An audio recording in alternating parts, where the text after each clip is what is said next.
género bajo terapia hormonal cruzada.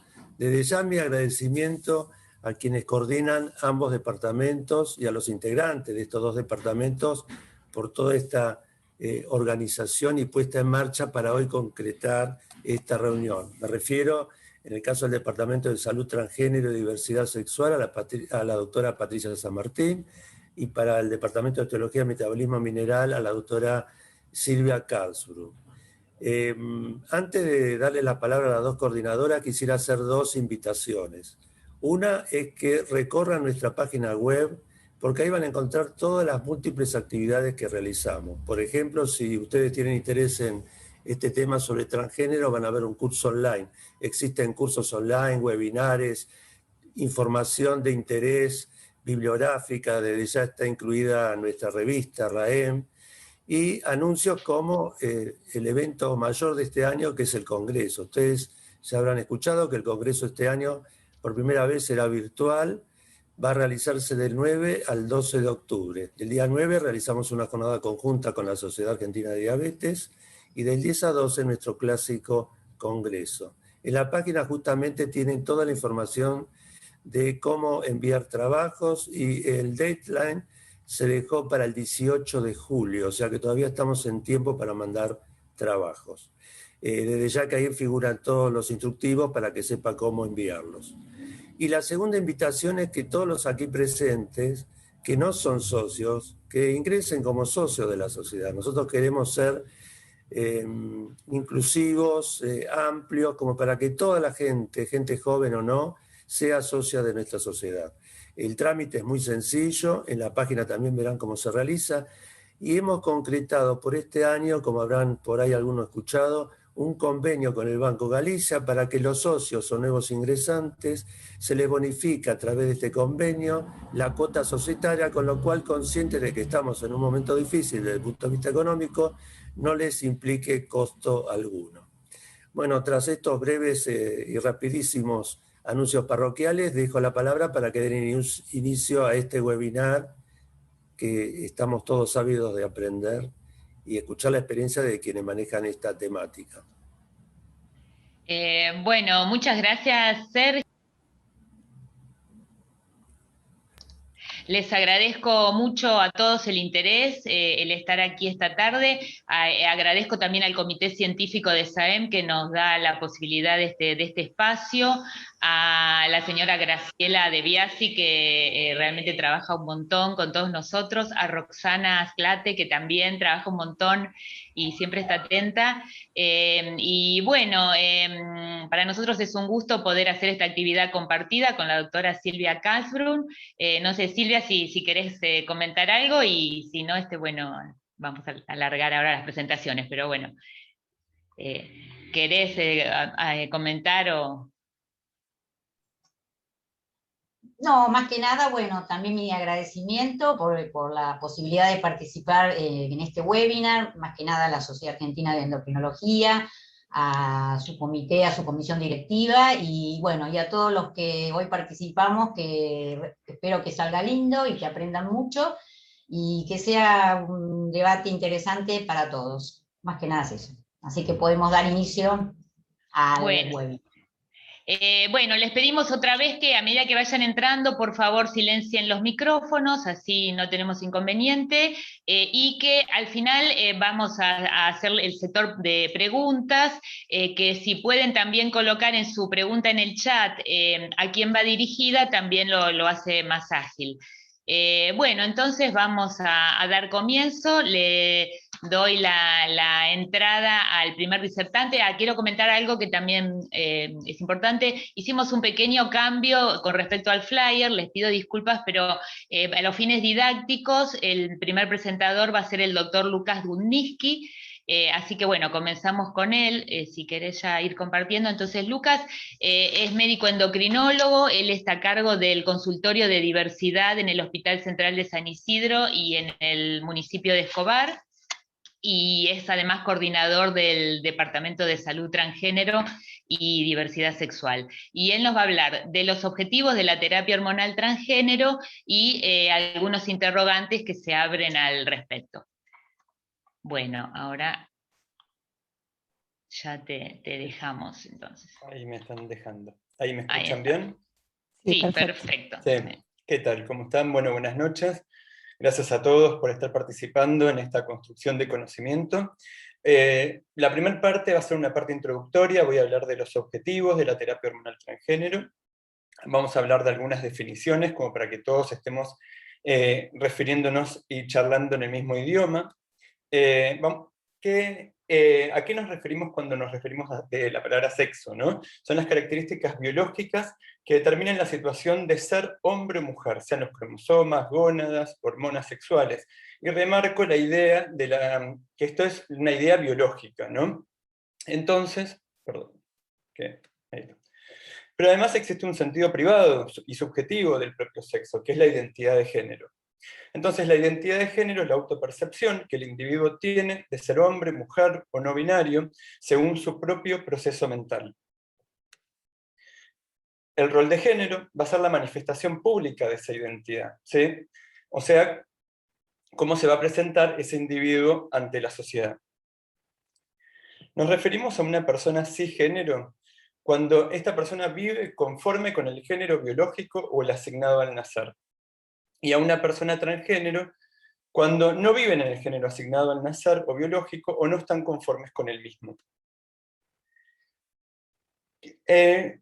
Cuando nos referimos a un trans varón, ¿sí? Hablamos de una mujer biológica con identidad de género masculina, y a una trans mujer, a un hombre biológico con identidad de género femenina. Y según el inicio del rol de género, podemos definir si este comienzo es temprano, cuando empieza en la infancia, con el desarrollo puberal, que los incrementan el malestar en realidad con respecto al género biológico, que tienen que ver con los cambios corporales, ¿sí? La realidad es que si uno interroga a nuestros pacientes transgénero, en el interrogatorio sale que ya esta idea de construcción de su propia identidad empieza mucho antes, obviamente, que empieza el rol de género. En general, la mayoría de las personas te dicen que sus primeros recuerdos ya se autoperciben con el género deseado. Y definimos en realidad el inicio tardío cuando se hace esto entre los 30 y 40 años aproximadamente. La terapia hormonal va a ser un eslabón más en la construcción de la identidad de género, pero no es un eslabón totalmente necesario. Y eso también es una idea que quiero transcribir o pasar en realidad a todos ustedes. O sea, nosotros colaboramos en la construcción de esa identidad, pero no es que esa persona tiene que recibir hormonas para poder construir su identidad. ¿Y cuáles son los objetivos terapéuticos en las personas transgénero? Por un lado, reducir los niveles de las hormonas endógenas y las características sexuales secundarias del género biológico, y por otro lado, reemplazar con hormonas sexuales del género de elección, del género deseado, bajo los principios de la terapia de reemplazo hormonal de los pacientes hipogonádicos. Estos serían los dos conceptos más grandes. Para realizar esto, nosotros tenemos que evaluar la presencia de las condiciones clínicas previas, antecedentes personales y familiares que pueden exacerbarse con tratamiento y aquellas que pueden contraindicar su inicio. O sea, conocer los antecedentes de las personas, como antecedentes de enfermedad de transmisión sexual, antecedentes de medicaciones habituales que pueden interferir, que pueden aumentar el metabolismo, ¿sí? Antecedentes familiares de patología cardiovascular, patología oncológica. Bien, entonces, como nos suponemos, existen riesgos asociados a la terapia hormonal. Nos vamos a focalizar en realidad en aquellos riesgos mayores, que son en las mujeres el tromboembolismo, y en los varones, la eritrocitosis. Estas son dos cosas que tenemos que tener muy en cuenta, ¿sí? Y que van a contraindicar, en realidad, inicialmente, la terapia hormonal. Vamos a también, obviamente, hacer hincapié en, como les dije, otros antecedentes personales y familiares a nivel de eventos cardiovasculares mayores, ¿sí? Y otros marcadores subrogantes cardiovasculares, como antecedentes oncológicos, hormonodependientes de mama, útero, próstata, etc. Entonces, ¿cómo vamos a realizar esta terapia hormonal cruzada? En los varones vamos a obviamente realizarla con testosterona, buscando como objetivo que esa testosterona sérica esté entre 400 y 700 nanogramos decilitro. ¿Y qué opciones tenemos? En este momento nosotros contamos con 3 opciones, que son 2 de depósito intramusculares, el enantato de testosterona, que se da en dosis de 250 miligramos cada 4 semanas, el undecanoato con dosis de 1000 miligramos cada 12 semanas, iremos ajustando el intervalo según los controles que vamos a ir haciendo, y la opción transdérmica, que es de uso diario. Cada una de estas va a tener una diferente farmacocinética que va a mejorar la tolerancia y la adherencia al tratamiento. Entonces sabemos que las opciones mensuales del enantato tienen mayores picos y valles, y esto muchas veces genera que los pacientes nos refieran muchos cambios en su sintomatología, sobre todo en el estado de ánimo, sentirse más agresivos, por ejemplo, o tener periodos donde sienten realmente que no están con suficiente nivel hormonal y se sienten más cansados. Entonces buscamos opciones más estables, ¿sí? En este momento quizás las 2 opciones que elegimos son la opción de depósito undecanoato cada 12 semanas, ¿sí? Que va a tener ciertos picos, pero va a mantener niveles más estables y además muchas menos inyecciones, con lo cual me va a hacer que el paciente tenga mucho mejor adherencia. Y por otro lado, la testosterona gel, ¿sí? De uso diario. Hay algunas publicaciones que describen que las 2 diferencias grandes que podríamos tener entre estas 2 últimas es que aparentemente se podrían observar menos alteraciones del perfil lipídico y de los cambios de presión arterial con testosterona gel. Pero son estudios que son discordantes y que creo que falta un tiempo para que tengamos algún resultado más claro. Los cambios que vamos a ver en los hombres, entonces, bajo tratamiento con testosterona, van a ser inicialmente los cambios de tejidos rápidos, ¿sí? O sea, cambios en la piel, en el pelo. Van a seguir cambios a nivel genital, con aumento del tamaño del clítoris, con hipertrofia, con atrofia de la vagina, ¿sí? Cambios en la voz, y vamos a empezar a notar cambios en la distribución de la masa grasa y en la masa magra a partir de los 3 a 6 meses, teniendo un pico aproximadamente de todos estos cambios a los 2 a 3 años de tratamiento. Bien. En las mujeres transgénero tenemos otro esquema de tratamiento y un poquito más dificultoso.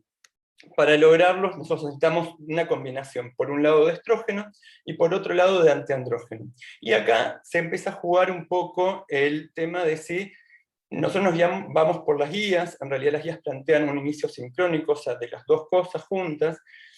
Nosotros quizás desde la experiencia preferimos un inicio asincrónico, o sea, empezar con estrógenos, buscando primero lograr ciertos niveles de estrógeno en sangre, para luego empezar con los antiandrógenos. Y además tener en cuenta que no todas las pacientes van a requerir el uso de antiandrógenos.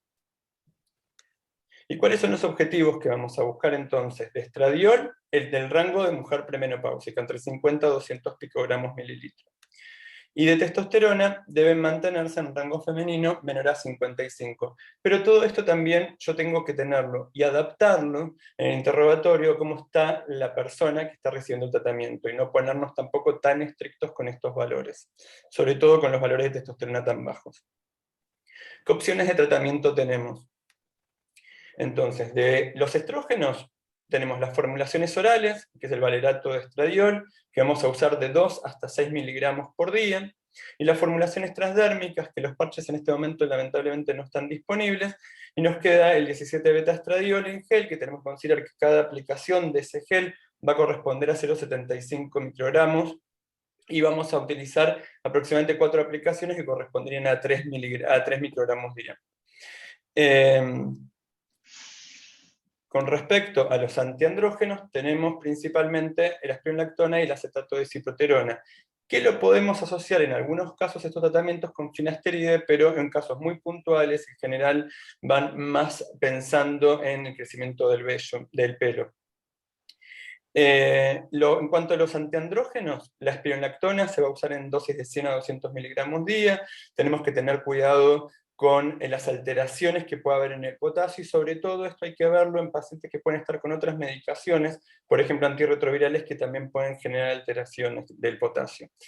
Y el otro que vamos a usar es el acetato de ciproterona, que va a ir de dosis de aproximadamente una media que solemos usar es de 50 miligramos día. No llegamos en general a 100 miligramos día, e inclusive como es bastante potente en inhibir la esteroidogénesis, a diferencia de la espronlactona, muchas veces terminamos usando menos.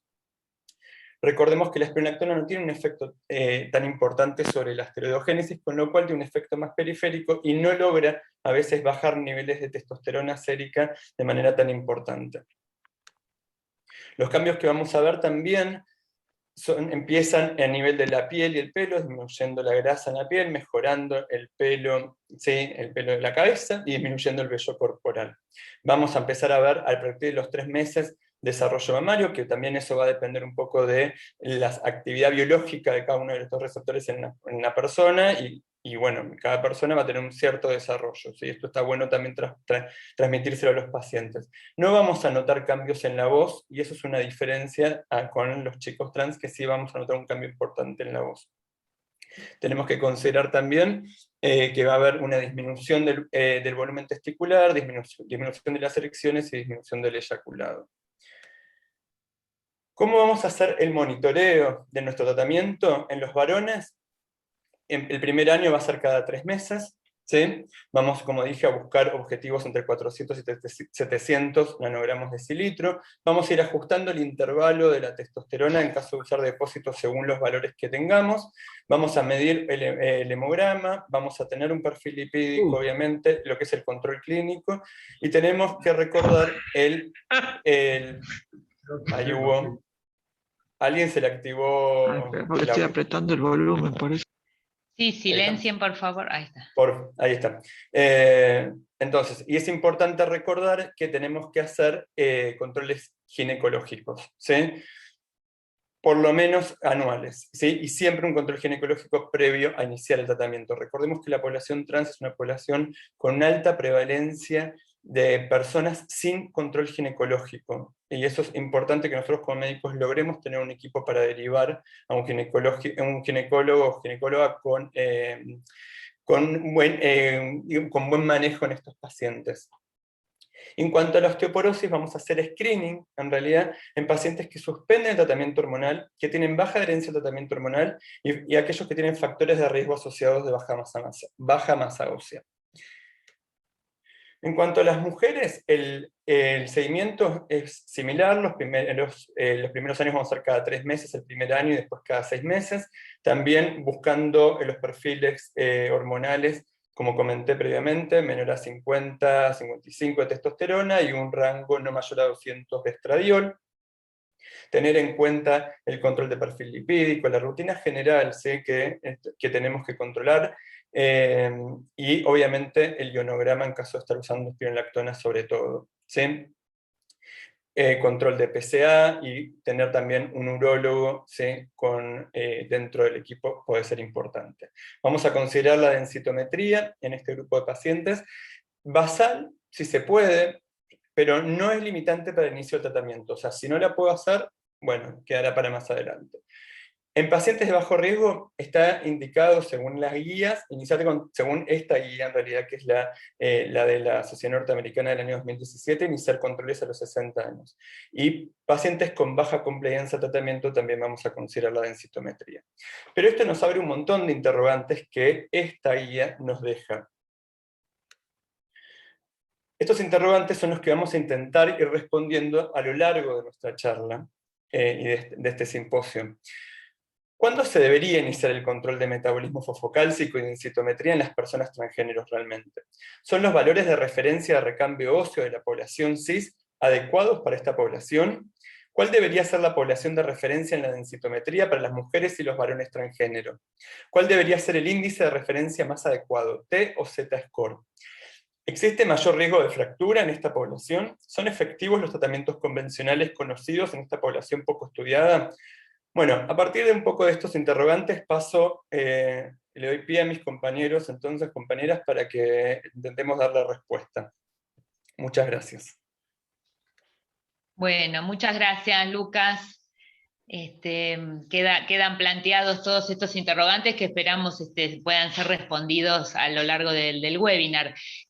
Ahora vamos a presentar los casos clínicos. En primer lugar, le doy paso a la doctora Natalia Guzmán. Ella es médica endocrinóloga, perteneciente al staff del Hospital Español, y va a presentar un caso clínico de una mujer trans. Entonces, bueno, Nati, te doy la palabra.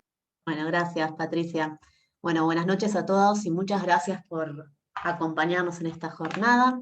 Les voy a presentar un caso clínico que es gentileza de la doctora Patricia San Martín. Bueno, se trata de una mujer transgénero de 30 años de edad que acude en el 2011 para terapia de reemplazo hormonal cruzada. Como antecedentes personales, negaba antecedentes personales de importancia y antecedentes familiares de relevancia. Se encontraba en ese momento en pareja con un hombre cisgénero y negaba deseos de fertilidad futura. Como hábitos a destacar, la paciente era sedentaria. Al examen físico podemos observar que la paciente se encontraba con sobrepeso. Le solicitamos los estudios pertinentes, que incluyeron un laboratorio, un electrocardiograma y una ecografía mamaria, los cuales se encontraban sin particularidades, por lo cual se inició la terapia de reemplazo hormonal en ese entonces con 2 miligramos de valerato de estradiol vía oral y 150 miligramos de espironolactona. Como podemos ver, con los laboratorios en el tiempo, podemos observar primero que la paciente acudía de manera errática a la consulta y, como podemos ver, se fue titulando la dosis. Bajo 3 miligramos de valerato de estradiol vía oral y 150 de espironolactona, llegamos a tener un nivel de estradiol de 668 con una testosterona total menor a 0.2.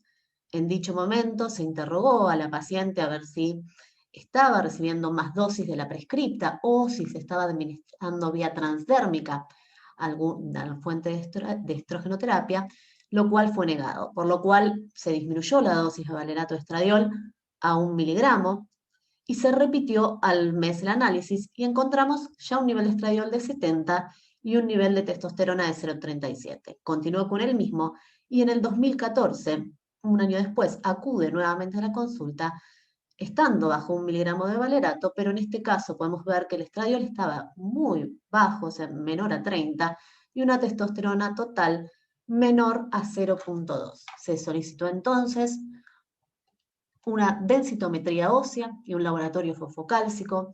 La densitometría ósea, la paciente ya, recordemos que se encontraba bajo 2 años de terapia hormonal cruzada. En la densitometría podemos ver que en L1-L4 tenía un Z-score de menos 2.27 y en cadera total izquierda un Z-score de menos 1.27. En el laboratorio fosfocálcico no hay datos a destacar de relevancia, excepto por la vitamina D, que se encontraba con un valor de 11.6, por lo cual en ese entonces se le indicó una dieta rica en calcio, actividad física, se le suplementó la vitamina D con 100.000 unidades cada 15 días durante 2 meses y luego la toma mensual, y se le tituló la dosis con el fin de aumentar esos niveles de estrógenos. A lo largo del tiempo, recuerden que nos habíamos quedado con este nivel de menor a 30 y menor a 0,2 de testosterona total con 1 miligramo de valerato de estradiol, y la paciente la perdemos durante ese año y acude luego de un año habiendo decidido por sin indicación médica, rotar a 17 beta-estradiol a 3 miligramos y, sin embargo, en ese momento continuaba con espironolactona 150 miligramos. Como podemos ver, tenía un estradiol de 139 y una testosterona total menor a 0.12, pero en el 2016, bajo 3 miligramos de 17 beta-estradiol y 150 de espironolactona, nuevamente podemos ver que tenía 45 de estradiol y 0,78 de testosterona total. Le pedimos nuevamente una densitometría ósea y un laboratorio fosfocálcico. Ahora la paciente se encontraba bajo 5 años de terapia hormonal cruzada y podemos observar que en L1-L4 tenía una disminución significativa en la densidad mineral ósea, siendo el Z-score de menos 3.43. En el laboratorio fosfocálcico descartamos otras causas secundarias, podíamos ver ¿sí? que la vitamina D continuaba baja. Le preguntamos en reiteradas oportunidades, lo que nos contaba la paciente era que por cuestiones económicas realmente se le hacía muy difícil afrontar el gasto de una vitamina D. Se le siguió titulando la dosis. Como verán, en ese momento le indicamos 4 miligramos de valerato estradiol por disponibilidad hospitalaria y 25 miligramos de ciproterona día. Podemos observar, y por fines académicos pusimos el último de la paciente que tenía bajo 5 miligramos de valerato de estradiol y 25 miligramos de ciproterona 3 veces por semana. Continuaba, pese a haber titulado la dosis, con un nivel de estradiol de 45 y una testosterona total menor a 0.2. Le pedimos nuevamente una densitometría y un laboratorio. En el laboratorio continuaba con deficiencia en la densitometría ósea. Aquí les coloqué la del sexo masculino y la del sexo femenino. Cabe aclarar que en los años previos, en las densitometrías previas que les mostré, fue realizado comparativamente con el sexo masculino y sexo femenino, pero no pudimos tener acceso a los mismos. Haciendo referencia entonces al sexo femenino, que es con las que les fui presentando, tenemos en L1 y L4 un Z-score de menos 3.9 y en cadera total un Z-score de menos 1.8. En ese año también se hizo una composición corporal, donde tenía un índice de masa grasa de 13.96, un porcentaje de masa grasa de 44, un cociente androide-ginoide de 1.07. Recordemos que generalmente lo que se nos propone es que menor a 1 para el sexo femenino y mayor a 1 para el sexo masculino, que si bien continuaba en rango del sexo masculino, ya se estaba acercando al género deseado. Para enfatizar, me gustaría detenernos un ratito en esto de las densitometrías a lo largo del tiempo, ya que fueron muchos datos, y podemos observar que en el 2013, a nivel de L1, L4, tenía la paciente una densidad mineral de 0.927, que disminuyó al 2018 a 0.806, siendo el porcentaje de cambio significativo de un 13%. En cadera total izquierda, la densidad mineral ósea era de 0.878, y en el 2018 ya era de 0.812, también siendo el cambio significativo de 7.5. Me gustaría hacer entonces algunas consideraciones finales, y sabemos que se trata de una mujer trans, joven, que acude para terapia de reemplazo hormonal en el 2011, y que se inició estrogenoterapia asociada a un antiandrógeno. Era una paciente que fue muy poco adherente a los tratamientos instaurados. De hecho, permaneció con hipogonadismo durante aproximadamente 4 años y en rasgos de insuficiencia y deficiencia de vitamina D durante su seguimiento, lo cual nos llevó entonces a una pérdida de masa ósea progresiva. Sin más, doy paso a mi compañera que va a presentarles otro caso muy interesante. Muchas gracias. Bueno, muchas gracias, Nati. Ahora vamos a continuar con la presentación del caso clínico de un trans varón y luego van a seguir entonces las discusiones a cargo del departamento fosfocálcico. La presentadora de este caso es la doctora Lucrecia Muti, que es médica endocrinóloga, staff del Hospital Británico. Bueno, Lucrecia, te dejamos entonces. Muchas gracias, buenas tardes a todos. Bueno, en este caso también es gentileza de la doctora San Martín, y les voy a presentar un caso clínico de un paciente varón trans. No me pasa la diapositiva, ahí está. Varón trans de 23 años que concurrió en junio del 2013 para iniciar terapia hormonal cruzada. Cabe destacar que el paciente se venía autopercibiendo como varón desde la adolescencia y no había realizado tratamiento previo. En ese momento se encontraba en pareja con una mujer trans, y como antecedentes personales presentaba asma bajo tratamiento con salbutamol y budesonide de forma inhalada. Y también es importante destacar que este paciente no había presentado crisis asmáticas previas y no había requerido tampoco tratamiento con glucocorticoides de forma sistémica. era tabaquista con 5 cigarrillos días, alcohol social, y en ese momento no realizaba actividad física. Como antecedentes ginecológicos, su menarca había sido a los 14 años, presentaba ciclos regulares y no tenía deseo de fertilidad. Al examen físico, en un paciente con un índice de masa corporal de 21, normotenso, y no presentaba bocio al examen físico del cuello. Como a todo paciente, antes de iniciar un tratamiento de reemplazo hormonal, se le pide un laboratorio de rutina que no presenta particularidades y se pide todo un laboratorio hormonal que se encontraba dentro de los valores hormonales para el sexo biológico. Con todos estos datos, se comienza el tratamiento con un decanoato de testosterona, 1000 miligramos de forma trimestral, o sea, cada 12 semanas, y en forma rutinaria después se le pide laboratorios control, densitometría y evaluación ginecológica que el paciente cumple de forma anual, tampoco sin hallar ninguna otra patología. De forma académica y por cuestiones de tiempo, les presento esta tabla donde vemos la evolución hormonal desde el comienzo en el 2013 hasta actual en el 2021, donde siempre presentó valores de testosterona en rango objetivo del sexo percibido. Cabe destacar que este paciente siempre fue adherente al tratamiento y recibió un decanoato de testosterona de forma trimestral.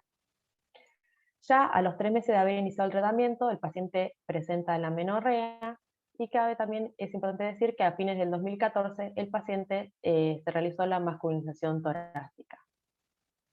Con respecto a la evaluación del perfil fosfocálcico, en el primer laboratorio se pidió a los 6 meses de haber iniciado la terapia hormonal cruzada, donde podemos ver que hay un leve hiperparatiroidismo secundario a déficit de vitamina D, con una deficiencia de vitamina D un valor de 12, una PTH levemente por encima del valor normal, al igual que los beta-crosLab de 610. El resto del laboratorio se encontraba normal.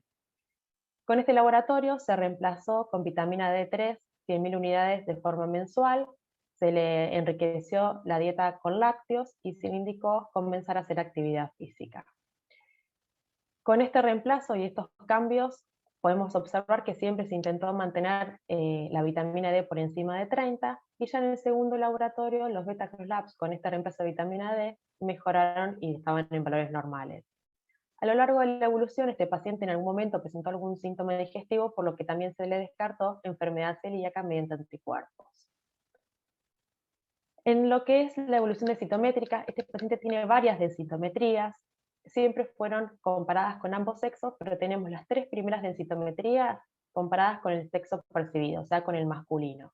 Como podemos ver, en el primer cuadrito tenemos la densitometría del 2013 a los 23 años, 6 meses de terapia hormonal cruzada, donde podemos ver que en columna lumbar tiene un Z-score de menos 0,98 y en cuello femoral izquierdo de menos 1. En el 2016, a los 26 años y con 3 años de terapia hormonal cruzada, en columna lumbar podemos ver un Z-score de menos 0,46 y en cuello femoral izquierdo de menos 0,81. En el 2018, 5 años de terapia hormonal cruzada, podemos ver que el Z-score en columna se mantenía en 0,90 y en cuello femoral de menor a 0,6. Y por último, la densitometría de este año, 8 años de terapia hormonal cruzada y a los 31 años, en la densitometría comparada con el sexo masculino, tenemos en columna lumbar menos 0,9 y en cuello femoral izquierdo menos 8, y en esta que pudimos obtener el informe comparada con el sexo femenino, en columna lumbar menos 1 y en cuello femoral izquierdo de menos 0,5.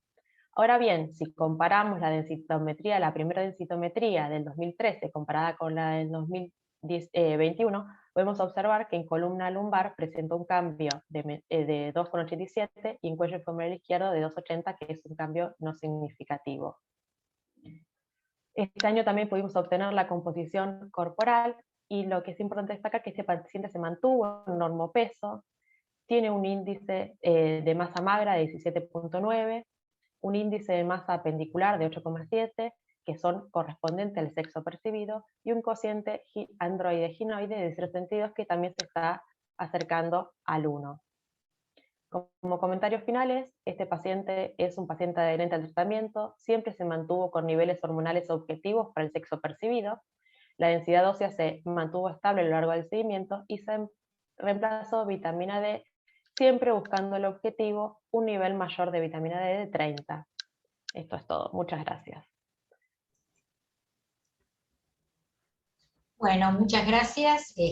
Ahora vamos a pasar a la discusión de ambos casos clínicos, para lo cual voy a presentar la primera discusión, que va a ser del caso transmujer, a cargo de la doctora Dolores Gómez Glorioso. Ella es endocrinóloga y en la actualidad se desempeña como médica de planta en el servicio de endocrinología del Hospital Rivadavia. Dolores, te escuchamos. Hola, buenas noches. Muchas gracias por la invitación y como dijo Silvia, yo voy a hablar sobre el caso transmujer. Lo que primero vamos a hacer es plantearnos 3 objetivos: cuándo pedir una densitometría y cómo interpretarla, la importancia del metabolismo fosfocálcico y el riesgo de fractura relacionado al tratamiento hormonal cruzado. Si nosotros comparamos las densitometrías realizadas en nuestra paciente en el intervalo de tiempo del 2013 al 2018, vemos que en columna lumbar hubo una disminución de un 13% y a nivel de la cadera de un 7,5%, ambos valores significativamente relevantes, y también no perder de vista que nuestra paciente inició el tratamiento hormonal cruzado con una densidad mineral ósea a nivel de la columna lumbar por debajo de los límites normales.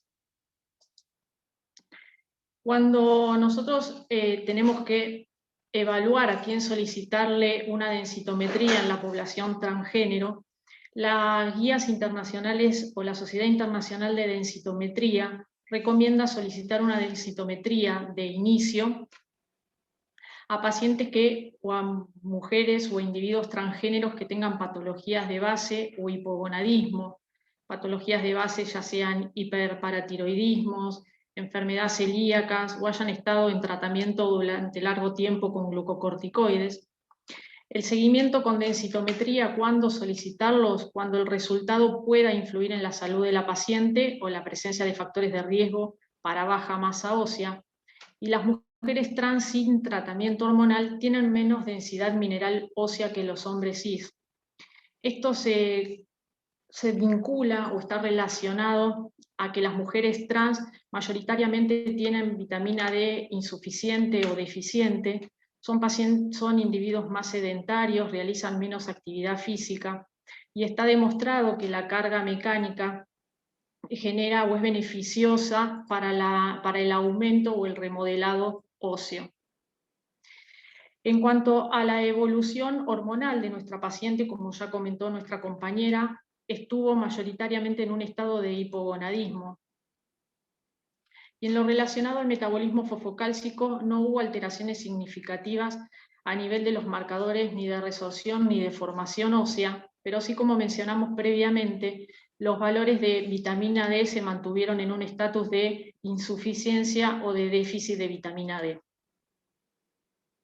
Cuando nosotros solicitamos la densitometría y después decidimos con quién compararlo, si con una mujer trans o con un hombre cis, lo que se llega a la conclusión de que hay que relacionarlo o compararlo con la densitometría de una mujer cis, según lo comprobado por los estudios de Figuera y Whipges, ya que las mujeres trans inician el tratamiento de reemplazo hormonal cruzado con una densidad mineral ósea baja, semejante a la densidad mineral ósea de una mujer cis, por lo cual es más acorde solicitarlo o compararlo con la mujer cis.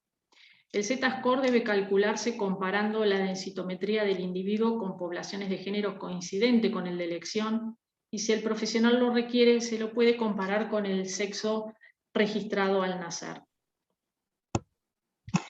Los cambios en la densitometría y la puntuación Z en la población transmujer durante los primeros 10 años de tratamiento de reafirmación de género. Este es un trabajo realizado y presentado por Whipges en el 2019, donde se demostró que en el transcurso de tratamiento hormonal cruzado de 10 años no se observó alteraciones a nivel de la densidad mineral ósea ni a nivel del Z-score. En este estudio también se demostró que cuanto mejor o mayor es el nivel estrogénico, de reemplazo estrogénico, mayor es la densidad mineral ósea de estas pacientes. Lo que observamos acá es que se nota un aumento de la densidad mineral ósea el primer año que comienzan con la terapia hormonal de reemplazo. Este otro estudio es un estudio italiano realizado por Mota, presentado en el año 2020, donde también habla y divide en cuartiles a los sujetos de la distribución de Z-beta estradiol en cuartiles en sujetos con normal y baja masa ósea. Y como podemos observar en este gráfico, los sujetos con mejor nivel de 17 beta estradiol era más bajo el porcentaje de participantes con baja masa ósea. En cuanto a lo relacionado con el riesgo de fracturas en mujeres trans, no hay un aumento significativo comparándolo con las mujeres cis, y el riesgo de fractura a partir de los 50 años se equipara entre las mujeres trans y las mujeres cis. En este estudio del 2020, como podemos ver en este gráfico, las mujeres trans serían las barras negras, las mujeres cis la barra gris más oscura y los hombres cis es la barra gris más clara. Y Whipge los dividió en individuos menores a 50 años o mayores o iguales a 50 años. Lo que se puede observar es que en los individuos menores a 50 años el porcentaje de fractura es mayor en los hombres cis, pero no está vinculado a patologías óseas, sino está vinculado al estilo de vida, ¿sí? Y a que sean más que nada fracturas traumáticas o por accidentes. Y sí, la incidencia de fractura es relativamente significativamente un poco más alta que las mujeres cis, un 2,4% a nivel de las mujeres trans en comparación del 1,6% en las mujeres cis. Y ya cuando estamos en las mujeres o en el rango etario mayores o iguales a 50 años, el riesgo de fractura se equipara entre las mujeres trans y las mujeres cis, y esto está relacionado con el nivel o la concentración de estrógenos.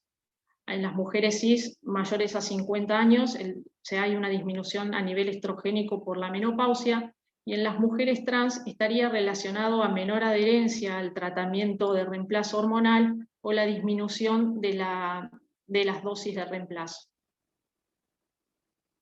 Este estudio se realizó en 2.053 sujetos aproximadamente, y lo que se vio es que siempre la densidad mineral ósea menor fue a nivel de la columna lumbar.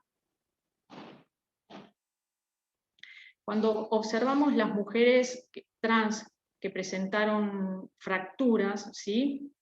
Fueron 67 en el total de los sujetos estudiados trans. Uno de los factores que más relevancia tuvo fue el índice tabáquico, donde podemos comparar que las mujeres que sufrieron fracturas, el 63 eran fumadoras, y como mencionamos previamente, la densidad mineral ósea fue menor en la columna lumbar. La composición corporal de nuestra paciente inició con un índice de masa corporal menor, y con el transcurso de los años el mismo fue aumentando, llegando a un estado de obesidad con un índice de masa corporal mayor a 33.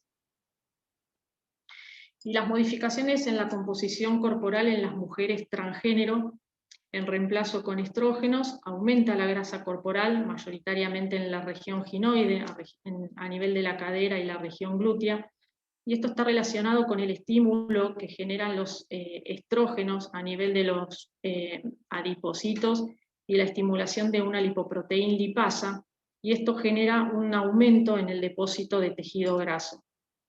Se observa una disminución de la masa muscular, con disminución de la fuerza de puño, aún en condiciones basales. La composición corporal y la disminución de la masa muscular la podemos evaluar a través de un estudio realizándolo por DEXA, o haciendo una prueba o un estudio dinámico con dinamómetro midiendo la fuerza de puño, y donde se evaluó que la disminución de la masa muscular se correlaciona con la disminución de la fuerza de puño. La disminución de la masa ósea puede ser consecuencia de los cambios en la composición corporal. Ya está comprobado que la disminución de la masa muscular se correlaciona con la disminución de la masa ósea. Este estudio realizado por el doctor Abdala y colaboradores, acá se observa la disminución de la fuerza de puño en las mujeres trans, la barra negra, y en comparación con los hombres cis, es la barra gris. Como conclusión, podemos decir que las mujeres trans presentan menor densidad ósea basal relacionado con su estilo de vida y los factores mecánicos. Hay que considerar la solicitud de una densitometría basal. El tratamiento con estrógenos a largo plazo mantiene la masa ósea, aumenta el tejido graso y disminuye la masa muscular. El riesgo de fractura aumenta en mujeres trans mayores a 50 años versus los varones cis de ese mismo grupo etario, equiparándolo con las mujeres cis de igual edad. Se observó un aumento de la densitometría en las mujeres trans con concentraciones de estradiol en los tercilos más altos, sugiriendo que la adherencia al tratamiento de reafirmación se vincula con la salud ósea, pero aún faltan estudios con mayor número de individuos y a mayor edad, sobre todo en la población trans, para poder evaluar el riesgo de fractura. Muchas gracias.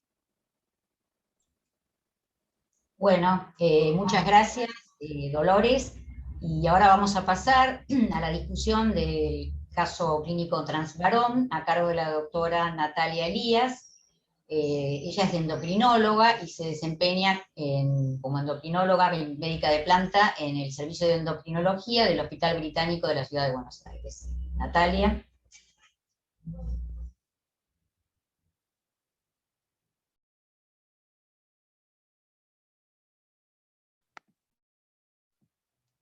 Hola, buenas tardes. Muchas gracias por acompañarnos en este evento que organizamos con todo amor y esmero, junto con ambos departamentos, y me parece una linda unión. Así que estoy muy contenta de ser parte de esto y gracias por escucharme. Con respecto a la discusión del caso transvarón, los objetivos de la charla van a ser iguales a los mencionados por Dolo, con lo cual vamos a empezar a hablar acerca de la densitometría. Y bueno, la DMO basal está indicada en los individuos transgéneros si tienen historia de gonadectomía o terapia de privación hormonal previa al inicio de la terapia hormonal, hipogonadismo sin plan de reemplazo hormonal, antecedentes de riesgo para pérdida ósea u osteoporosis, como ser artritis reumatoidea, como en el caso presentado por Lucre, antecedentes de tabaquismo y alcoholismo. Repasando lo que presentó Lucre, la evolución densitométrica del 2021 versus 2013, con respecto a la columna lumbar, un porcentaje de cambio de 2,87, que no consideramos significativo, y con respecto al cuello femoral izquierdo a los 8 años, de un 2,8%. Tampoco fue significativo. Whipkes publicó un trabajo donde evaluó pacientes basalmente y al año de recibir testosterona, y evaluó los cambios densitométricos tanto en columna lumbar, en cadera total y en cuello femoral. Y se observó que los cambios fueron significativos en columna lumbar de un 0,86% y en cadera total de 1,04%. Cuando los estratificó según la edad, observaron que el aumento en la masa ósea en la columna lumbar fue mayor en los que tenían mayor o igual a 50 años. Y esto puede ser debido a la aromatización de la testosterona a estradiol. Con respecto a otro estudio de Whipkes en el 2019, donde evaluaron, digamos, a 10 años los cambios en la densitometría, observaron que no hubo cambios significativos, pero después cuando se estratificó según la edad, se observó que hubo un aumento de 0,054 en mayores igual a 40 años. Con respecto a las variaciones hormonales y los cambios en la densitometría, tanto el estradiol como la testosterona no arrojaron cambios densitométricos significativos, o sea, no hubo variación. Pero cuando analizamos los niveles de LH, un valor menor a 1 de LH, que es el violetita, con respecto a más de 1, que es el naranja, y los valores menores a 1, se observaron unos cambios densitométricos significativos, por lo cual podemos concluir o hipotetizar que los cambios en la LH arrojarían un resultado de cómo el paciente debe recibir la testosterona. Con respecto a los riesgos de fractura en tratamiento hormonal cruzado, se estudió Whitges en el 2020, como lo comentó Dolores, presentó una cohorte de 1036 transvarones con una edad media de 40 años, más o menos 14 años, y se observó que 1.7% de los pacientes trans varones presentaron fractura. Cuando se lo comparó con el control de varones, o sea, el cis varón, tenía casi un 3%, mientras que la cis mujer tenía un 2,2%. Estas diferencias pueden ser debidas, según el autor, a que los pacientes trans varones se exponen menos a deportes de riesgo. Cuando se evaluó, los no fracturados tenían mayores niveles de estradiol que los fracturados. Con respecto al tabaquismo no hubo diferencia, como hubo y comentó Dolores en trans mujeres. Lucre presentó la composición corporal y, como comentó, tiene los parámetros similares al cis varón en cuanto al cociente androide-ginoide, y bueno, y tiene es un normopeso. Un estudio de Claver y colaboradores donde evaluaron 162 trans que estaban recibiendo o un decanoato, o testo en gel, o esteroides de testosterona. Se les vio los cambios en la composición corporal luego del primer año de tratamiento, y se observó que disminuyeron la grasa corporal total, hubo disminución de la grasa ginoide y aumento de la grasa androide, hubo un cambio con una disminución de la grasa subcutánea y un aumento de la grasa visceral, disminuyó la medida de la cintura y aumentó el índice cintura-cadera, y bueno, y hubo una disminución de la medición de la cadera y hubo una relación de índice cintura-cadera alterada, y lo que se vio es que estos pacientes tenían obviamente mayor grasa visceral y aumento de masa magra corporal total, que como lo ven, fue significativo para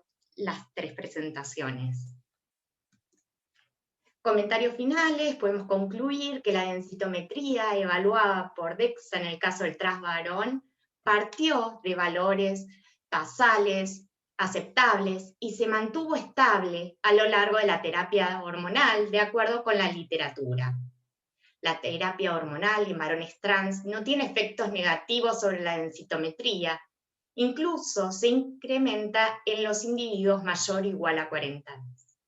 Un aumento en la densitometría se observó en los varones trans con LH suprimida, por lo cual se hipotetiza que el dosaje de LH podría subrogar la dosis adecuada de testosterona en relación a la salud ósea.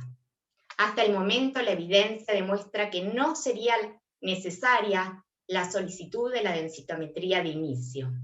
El riesgo de fractura se reduce en varones trans frente a varones cis y es similar al de las mujeres cis. Se requiere mayor cantidad de estudios para evaluar a largo plazo los efectos de la hormonoterapia sobre la densidad mineral ósea y el impacto de estos cambios sobre la tasa de fracturas. Muchísimas gracias.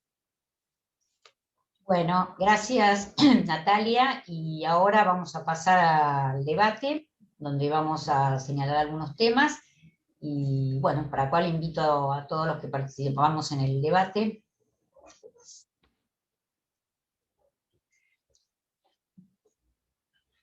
Bueno, acá estamos y también le damos entrada y audio a la doctora Cristabel Rubino, que es bioquímica. Ella pertenece al equipo del Hospital Italiano, al Laboratorio de Endocrinología Hormonal y Genética.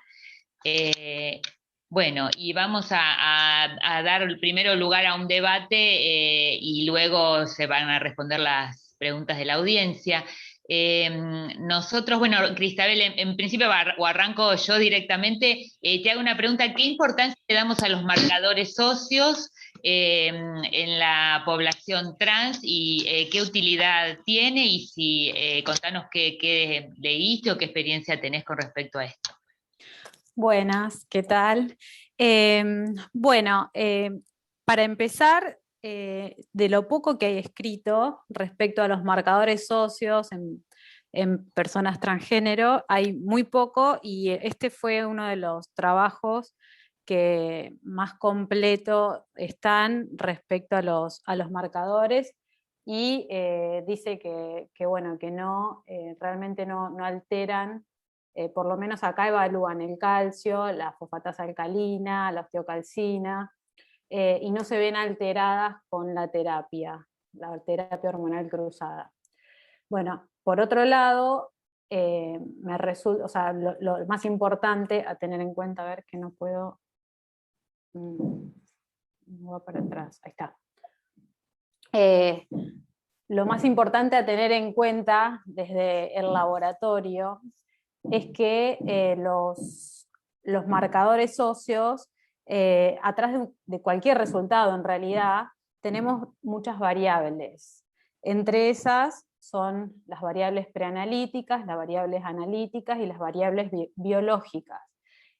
Acá yo puse una cuentita, una fórmula que sirve para calcular el mínimo cambio significativo. A lo mejor ya lo habrán visto. Este mínimo cambio significativo sirve para cualquier determinación donde tienen en cuenta estas tres variables. Este Z es un valor, es un índice que es 1,96 para cambios significativos con una probabilidad del 95%, y tiene en cuenta las tres variables, pero la variable preanalítica se desprecia porque digamos que el laboratorio eso ya lo sabe, ya lo tiene en cuenta, entonces eso ya se tacharía. En la variable preanalítica, una de las cosas a tener en cuenta, que eso lo evalúa el laboratorio, pero bueno, ante un resultado discordante lo pueden tener en cuenta los médicos, que hay marcadores que son muy lábiles, como es la osteocalcina y el beta-cross-labs, son muy lábiles a la temperatura ambiente, y a la hemólisis también la osteocalcina, la osteocalcina, el beta-cross también es lábil por la hemólisis, porque tienen proteasas que van rompiendo las hormonas y los marcadores. Por otro lado, en la etapa analítica, desde el punto de vista médico, nosotros como laboratorio tenemos en cuenta otras cosas también, pero desde el punto de vista médico, una forma de disminuir esta variabilidad sería si haciendo todos los estudios en el mismo laboratorio, seguir a la misma persona en el mismo laboratorio, porque cada método, cada fabricante utiliza, en el caso de inmunoensayos, utiliza los anticuerpos monoclonales específicos de cada fabricante, entonces cada uno ve una determinada parte de la hormona o del marcador. Por otro lado, la variabilidad biológica, donde la mayoría de los marcadores óseos tienen un ritmo circadiano, entonces se aconseja que la extracción sea a las 8 horas, como para ir eliminando variables y que el resultado sea fiable, ¿no? Y la edad también, la edad es muy importante en los marcadores óseos, sobre todo en la etapa de crecimiento, en la pubertad, por ejemplo. Si estamos siguiendo un transgénero en la edad de la pubertad, es importante saber que los marcadores óseos se mueven mucho en esa edad, que van a variar con la velocidad de crecimiento y el remodelado óseo. Bueno, por último, sería ideal pedirle al laboratorio que en el informe aparezcan que ambos sexos, para una correcta evaluación, digamos, para que pueda evaluarse mejor, aparezcan los valores de referencias de ambos sexos, y también pedirle a los médicos que al momento de enviar la orden médica se aclare la condición de transgénero, para que el laboratorio también pueda evaluarlo mejor y pueda ponerlo en una nota o pueda tenerlo en cuenta al momento de tener ese resultado. Así que, bueno, ese era mi aporte desde el laboratorio para eliminar las variables.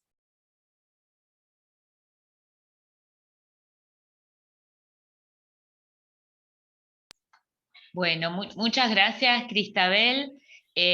No sé si, bueno, quieren seguir ahora las doctoras del departamento de fosfocálcico para hacer los comentarios, y las preguntas las dejamos al final, porque así no nos distraemos del debate. Bueno, Adriana, ¿vos querés comentar? Vale. Perfecto.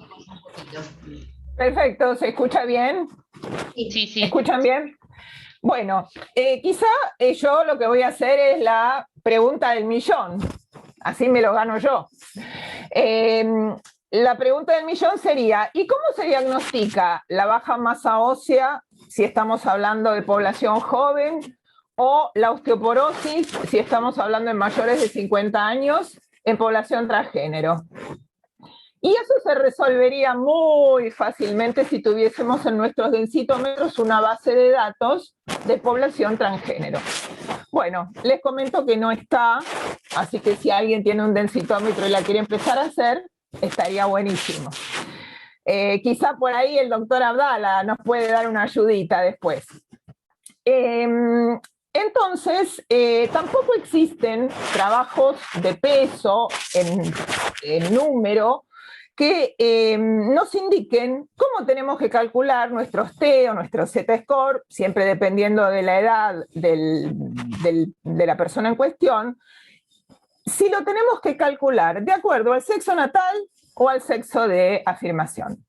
Bueno, les comento que la ICCD, es decir, la Sociedad Internacional de Densitometría, en el 2019 se expidió sugiriendo que sería coherente utilizar bases de datos de referencia femeninas, tanto para transgénero varón como mujer, y esto nos dice que daría una buena ayuda para nosotros para poder identificar el riesgo de fractura de esta población. Pero, siempre hay un pero, y en este tema las cosas avanzan muy rápido, realmente la tendencia actual es, y sobre todo si la población en cuestión o la persona en cuestión ya lleva un tiempo de terapia de afirmación, la tendencia es a utilizar la base de datos de referencia respecto del sexo de afirmación. Recuerden que el hueso necesita tiempo para cambiar, entonces por eso si hace tiempo que está con una terapia de afirmación, es coherente utilizar la base de datos coherente, como dijo Dolores, con el sexo, con el género de adopción. Bueno, siguiendo con el T y el Z, acá usamos mucho el Z, nosotros no estamos tan acostumbrados a usar el Z, acá tenemos que aprender a mirar el Z-score, hubo de paso una pregunta que quizá con esto la contesto, la vi por el chat, el Z-score hasta ahora, esto no ha cambiado, para población cis y también para población trans, es patológico más allá de -2. Es decir, que si yo tengo un Z-score por abajo de -2, hay algo más que la edad que me está diciendo que hay baja masa ósea. Recuerden que el Z-score, a diferencia del T, compara a la persona en cuestión, a la densidad mineral en gramos por centímetro de la persona en cuestión, con pares de su misma edad, pero también la compara con el peso y la talla, es decir, con población similar en peso y en talla. Y acá quizá viene un comentario que puedo hacer respecto de la paciente mujer trans. La paciente trans mujer varió mucho su índice de masa corporal entre la primera densitometría y la última. Pasó a un índice de 26 a 33. Entonces, esta es una de las razones, el sobrepeso o la obesidad, es una de las razones por las cuales tenemos que ver que el Z-score se puede modificar, porque recuerden, el Z-score compara también peso, entonces la base de datos va a buscar pacientes obesos, y el obeso en general tiene mejor densidad. Entonces quizá nuestro paciente modifica la densidad respecto de si lo estoy comparando con una base de datos Z que está calculando obesos. O sea, me tira la curva del Z, la obesidad tira la curva del Z-score hacia arriba. Bueno, dicho esto, 2 o 3 comentarios más para no abundar en detalles.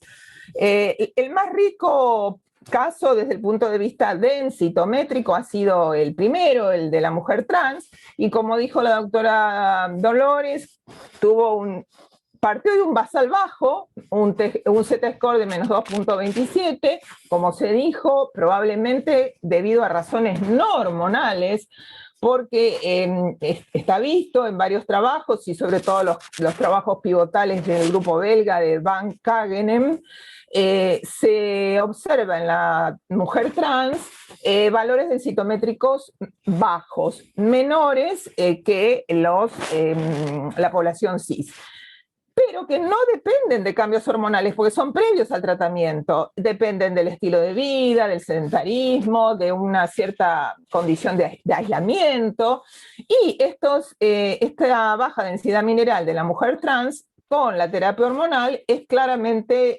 soslayada, y se mejora la masa ósea e incluso puede aumentar, como se mostró. En estos trabajos de Kagenem, él encontró, en este grupo belga, encontró una prevalencia de osteoporosis en columna lumbar del 16% y del 32% de baja masa ósea en mujeres trans sin tratamiento. Y todo esto se recuperó bajo terapia de afirmación. Bueno, ¿y qué pasó? Pero, digamos, en esta paciente mujer trans, lo más terrible no fue su basal. Lo terrible fue lo que obtuvimos a posteriori del seguimiento. Como se dijo, tuvo un franquísimo descenso de densidad mineral. Esto probablemente se adjudique a la mala adherencia que tuvo la mujer trans a su estrogenización, pero, y por ahí yo le puse en el chat una pregunta y la comento, porque bueno, llamativamente esta paciente fue no adherente a la estrogenoterapia, y sí fue adherente al antiandrógeno, con lo cual, y sin ánimo de ser excesiva, estuvo casi en una situación la mayor parte del tiempo de agonadismo, porque ni siquiera hipogonádica, porque no tenía estrógeno, porque no lo recibía, no tenía testo, porque se tomaba los antiandrógenos, y bueno, más allá de esto, fueron descartadas todas las causas secundarias de disminución de la masa ósea, no lo mostró, o sea que bueno, ustedes, Lucas o Patricia, quizás nos pueden explicar en qué pensaron, pero bueno, en principio sería la falta de adherencia. Y bueno, para terminar y como conclusiones de mi parte, debemos decir que la terapia hormonal de afirmación en el adulto es segura y es beneficiosa para la salud ósea.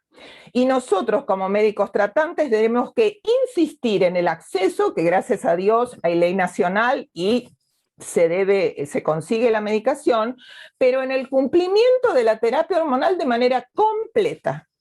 Y recordarle al paciente que así como los caracteres sexuales secundarios se modifican con la terapia, por adentro nuestros órganos, y no olvidar al hueso, cuyo mantenimiento va a depender de la adherencia a esa terapia hormonal. Nada más.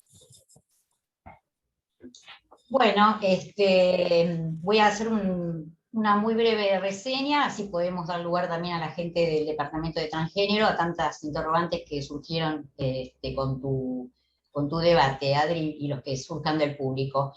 En particular quiero decir que estos dos casos clínicos son un claro reflejo realmente de todas las observaciones y las publicaciones, tanto a nivel nacional como internacional, de las series que hoy fueron mencionadas tanto tiempo, de Whitges, uno de ellos, que fue el que inició, el que publicó la serie más larga, 10 años de tratamiento, y que en primer lugar, si uno analiza, yo creo que los principales puntos que analizamos acá es, por un lado, la baja masa ósea fundamentalmente en la transmujer, que lo vimos en nuestro caso clínico, y que en la serie de Whitges ellos encontraron basalmente un 14% con osteoporosis y un 22% que presentaban baja masa ósea para la edad, de una población, un N que era bastante importante, que eran más de 1.200 pacientes.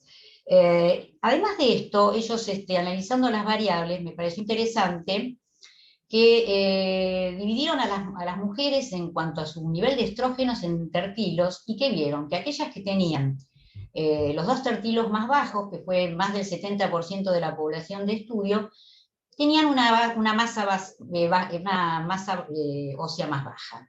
Y esto se correlaciona con nuestro caso clínico presentado de la transmujer, donde podemos ver en toda su evolución que cursa con niveles de estrógenos bajos. En cuanto a esto, yo quiero hacer un poquito, una breve referencia al rol del estrógeno en la salud esquelética, tanto en la mujer como en el varón trans. Y si nosotros nos remontamos hace muchos años, cuando empezó no en la población trans, sino en el varón, a verse el rol que ejercía el estrógeno, con las publicaciones de algunos casos, que creo que muchos lo hemos leído en el New England, de aquellos varones, de 2 varones, por ejemplo, que tenían una mutación inactivante del gen de la aromatasa, y que estos varones se veía que crecían, seguían creciendo largo, no cerraban los cartílagos de crecimiento, y tenían una osteoporosis muy severa, a pesar de tener niveles androgénicos elevados, suprafisiológicos. ¿Y qué pasó? Cuando se les dieron dosis suprafisiológicas de estrógenos, pudieron cerrar los cartílagos, maduraron el esqueleto y mejoró muchísimo su osteoporosis. ¿Qué pasa entonces con el rol del estrógeno? Si nosotros analizamos estas últimas publicaciones, tanto en el trabajo de Whitges pudimos ver que obviamente los que tenían tertilos más bajos correlacionaban con una masa ósea más baja. En la población trans mujer, no así con las concentraciones, no había correlación con testo, ya sea inhibida o no inhibida, ni tampoco con LH. Y en hay un trabajo, que hoy también fue mencionado, importante, que fue el de Mota. Ellos estudian una población de mujeres, de mujeres trans, que todas habían sido gonadectomizadas, y ellos también los clasificaron, evaluaron el nivel estrogénico, y luego de analizar todas las variables hicieron un análisis de regresión logística, donde ¿qué vieron? Pusieron un valor umbral del estrógeno, y que consideraron que aquellos que tenían menos de 50 picogramos de mililitros de estradiol eran los que tenían peor masa ósea, o sea, más baja. Mientras que los que tenían mayor a 50 cursaban con valores mayores. De esta manera se pudo ver la gran correlación que había con el estrógeno, a diferencia, obviamente, de los otros marcadores que pudieron ver. Y esto fue analizado independientemente de la edad y del estilo de vida sedentario. Con respecto al transvarón, ellos vieron una mejor correlación con respecto a los valores de LH. Cuanto más bajos había una mejor concentración. Ahora, una observación última que quiero hacer, que me pareció muy interesante, es que el grupo de transvarón, que fue un N también importante, en aquellos varones, que hoy lo mencionó la doctora Elías, mayores de 40 años, ellos vieron una mejor respuesta densitométrica con respecto a los trans varón más jóvenes. Entonces, se vio además que los mayores de 40 tenían una mejor concentración de estrógenos, niveles más altos de estrógenos con respecto a los jóvenes trans varón. Entonces, bueno, una de las hipótesis sería que estos llegan, los trans varones, con estados de menopausia o perimenopausia, con lo cual sus niveles estrogénicos son más bajos, y cuando inician la terapia de reemplazo hormonal, no solamente hay un aumento de la testosterona, sino también un aumento del estradiol a consecuencia de la aromatización. Mientras que los varones más jóvenes, como no están deficitarios de estrógenos, aumentan testosterona. Entonces la conclusión o la hipótesis que se llevó por estos autores fue que habría una excelente correlación gracias a la acción indirecta del estrógeno a expensas de la acción directa de la testosterona. Y esto, la verdad, corrobora con muchos trabajos que se hicieron hace muchos años en población no trans masculina, en la cual se vio una mejor correlación del contenido mineral óseo con los estrógenos que con la testosterona. Bueno, creo que por mi lado he terminado. Entonces podemos dar lugar a la gente de transgénero, Patricia y Lucas. Sí, vamos a hacer algunos comentarios, ahí te dejo a Lucas, dale, comentamos algunas cosas sobre lo que preguntó Adriana. Sí, como para agarrar un poco el guante que dejó ahí Adriana con respecto al eje de la mujer trans. En realidad tenemos que interpretar clínicamente a veces un perfil hormonal en una persona trans no es de lo más sencillo. Lo primero que tenemos que pensar es que este grupo tiene una alta prevalencia de automedicación, con lo cual ya cuando arrancamos con el primero, arrancamos con valores más en los cuartiles inferiores. Muchas veces automedicación no es referida en una primera consulta, te la refieren después, o por vergüenza, o por diferentes motivos. También tenemos que tener en cuenta que a veces generar confianza para que te digan todo esto cuesta y uno no lo hace en una primera consulta. Segundo punto, yo más que pensar que hubo adherencia a un antiandrógeno y no a los estrógenos, pensaría más en el tiempo de recuperación del eje, en un tratamiento intermitente, porque contemos que cuando ella empezó el tratamiento, en realidad no teníamos disponibilidad todo el tiempo para darle medicación, ¿sí?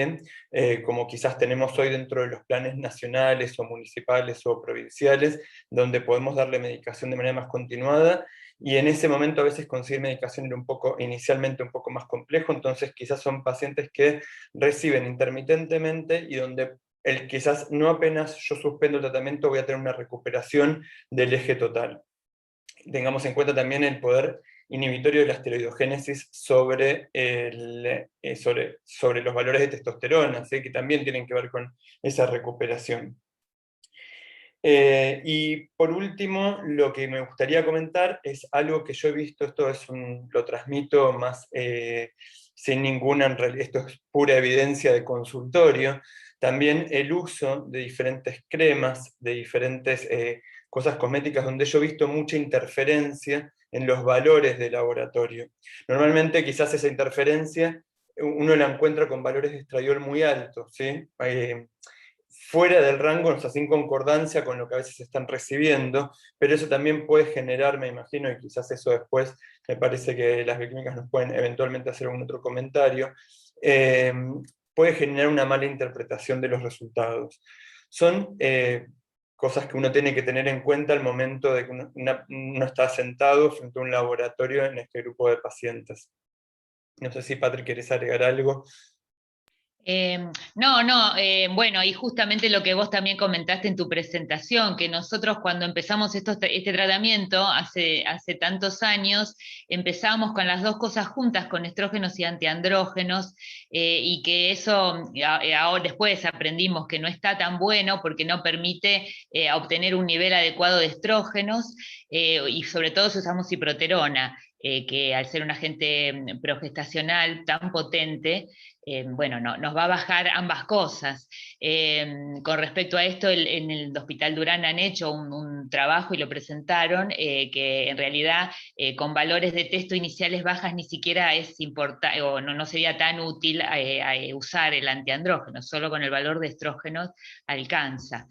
Así que, bueno, eso y no, nada más quería hacer un comentario que surgió también en el chat y después ya cedo mi lugar.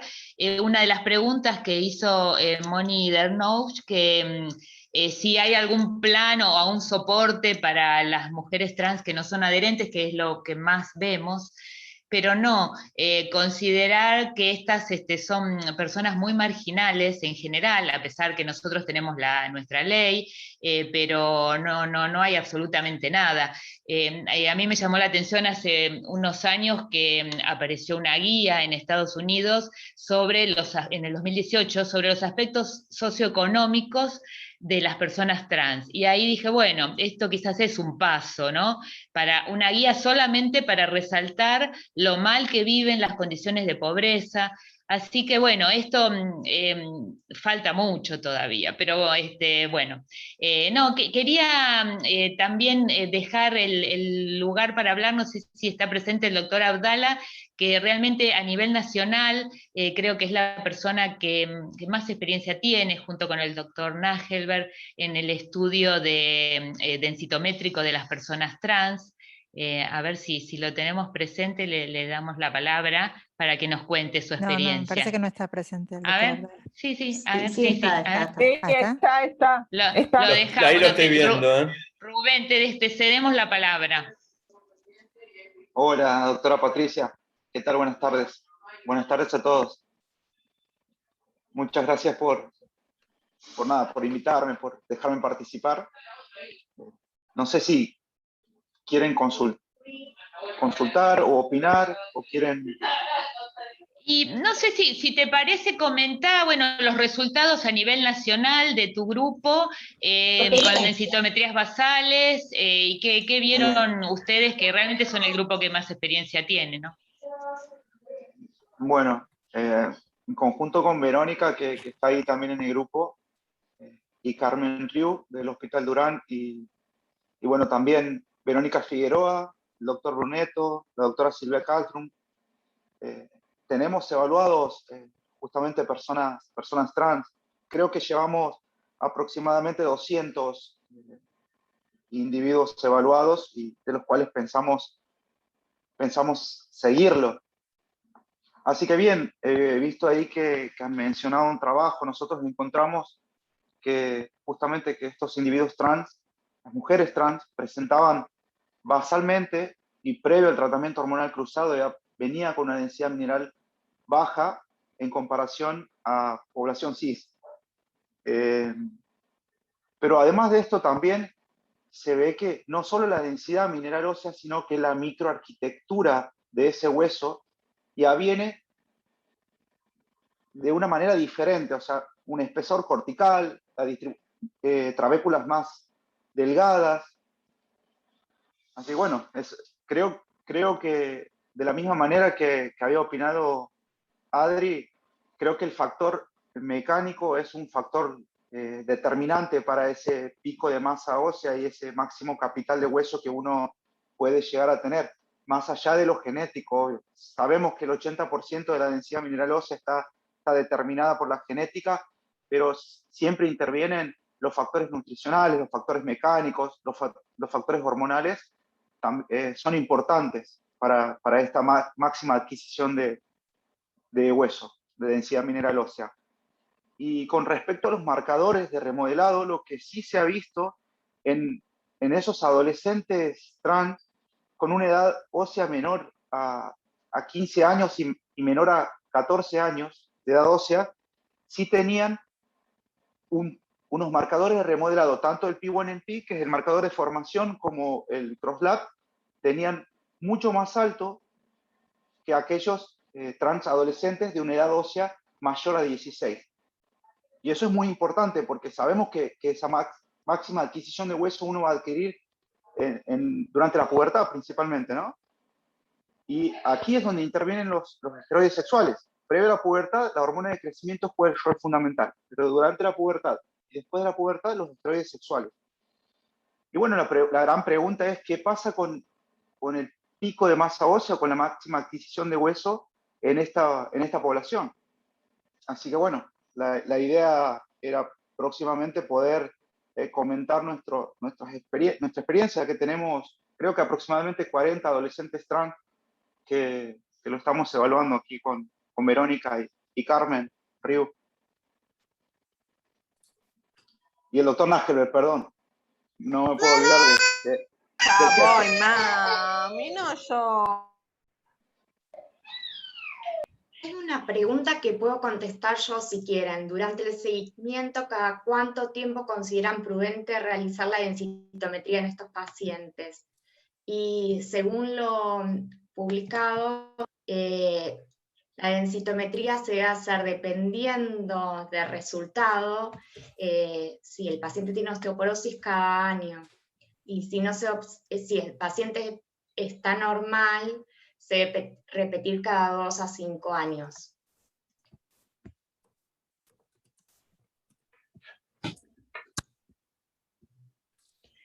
Bueno, muchas gracias, Natalia. Yo aprovecho también, bueno, voy a responder alguna de una pregunta que... Pero si perdóname, sí. antes de lo que comentó Natalia, que está muy bien, yo diría que en base a los trabajos que hoy se presentaron, todo depende si es un trans varón o trans mujer, que en el trans varón, con la estabilidad y de la masa ósea que parten, yo creo que no sería necesario realizar una densitometría en su seguimiento. Ahora, si es un trans varón con factores de riesgo, como dijo Natalia, sí, porque obviamente, o algunas condiciones que se asocien con disminución de la masa ósea y o mayor pérdida. Y en cuanto a la transmujer, bueno, ahí es otro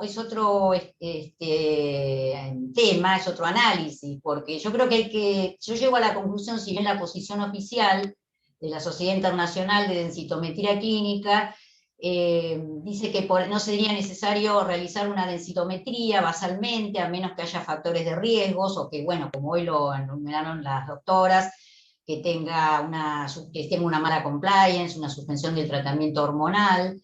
Tenemos que pensar que las mujeres trans parten de una masa ósea mucho más baja. Entonces, y si hoy lo que comentaba Patricia, de que es una población muy difícil por condiciones socioeconómicas, que a veces están largos meses con suspensión y no concurren a las visitas.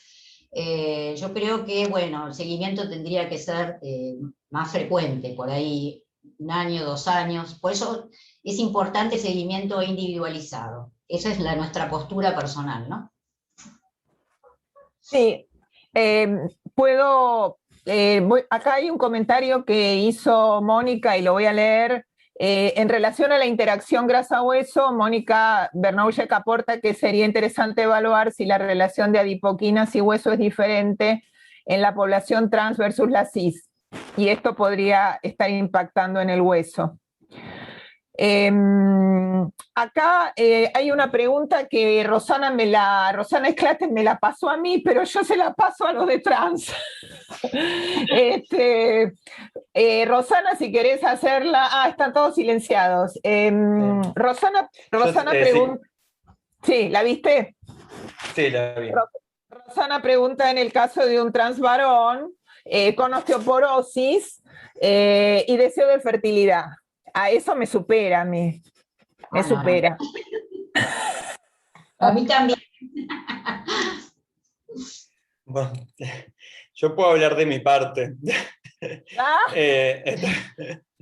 A ver, está claro que si va a depender, cuando uno tiene una persona trans con deseo de fertilidad, está claro que lo primero que tenemos que hacer va a depender un poco de cómo esté constituida la pareja, quién va a ser la persona gestante, ¿sí? Y si lo que vamos a hacer es simplemente simplemente entre comillas, tomar folículos, o esta persona va a llevar adelante un embarazo.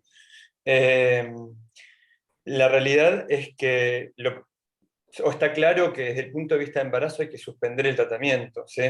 O sea, eso No, creo que acá las 100 y pico de personas que estamos conectados, independientemente sepan mucho o poco, está claro que vamos a suspender la testosterona.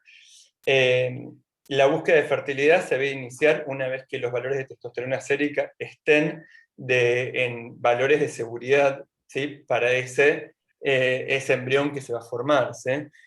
O ese embarazo que se va a llevar adelante.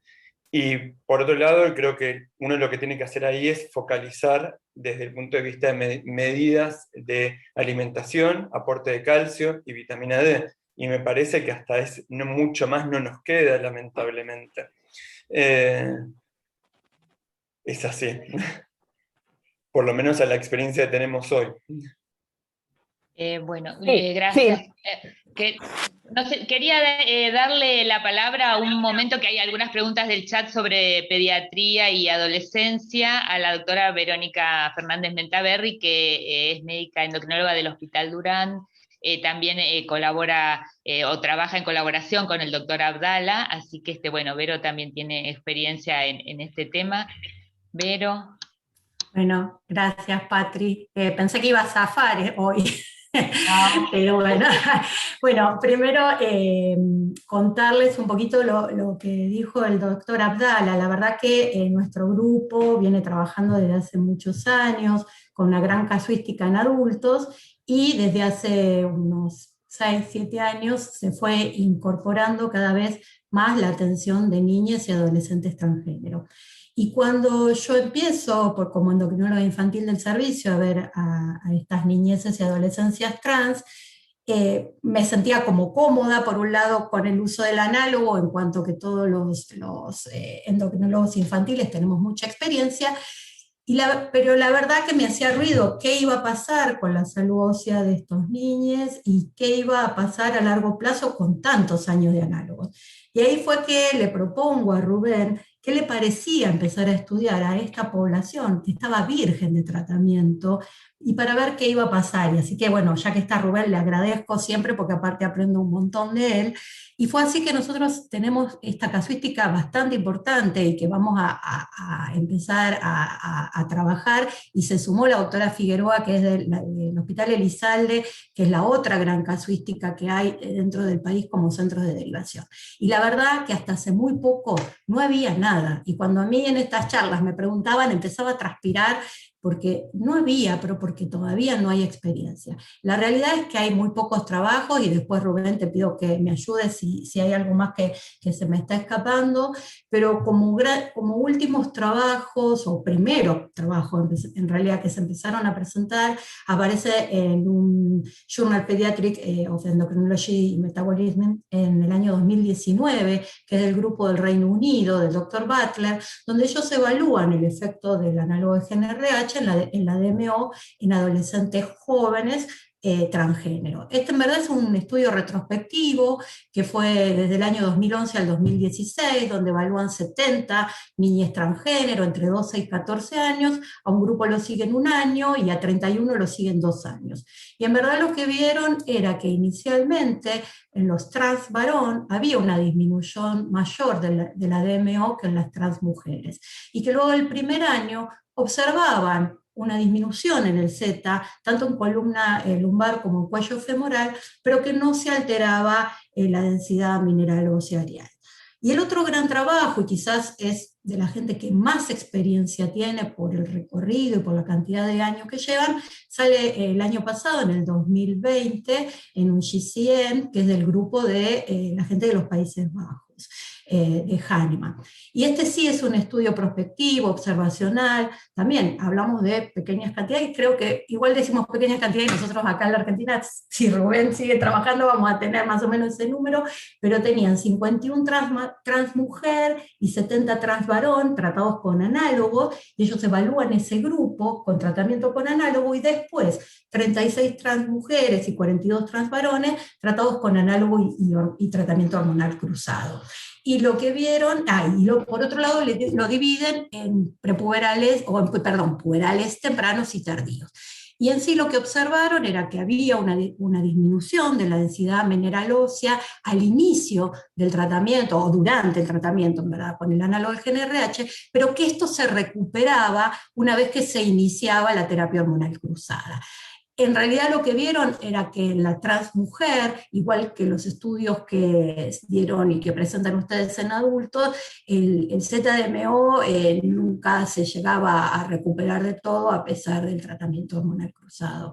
Y que en cambio en el varón se llegaba a la DMO a normalizar.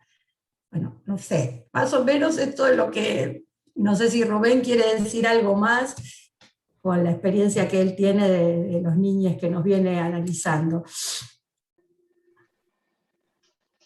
Sí, Vero, yo coincido con vos. Creo que lo que estamos viendo es que si bien la densidad mineral ósea al principio o al inicio del análogo tiende a disminuir, después de que uno inicia el tratamiento hormonal cruzado con dosis crecientes, esa densidad aumenta. Si hablamos en gramos centímetros cuadrados, o sea, en números enteros aumenta.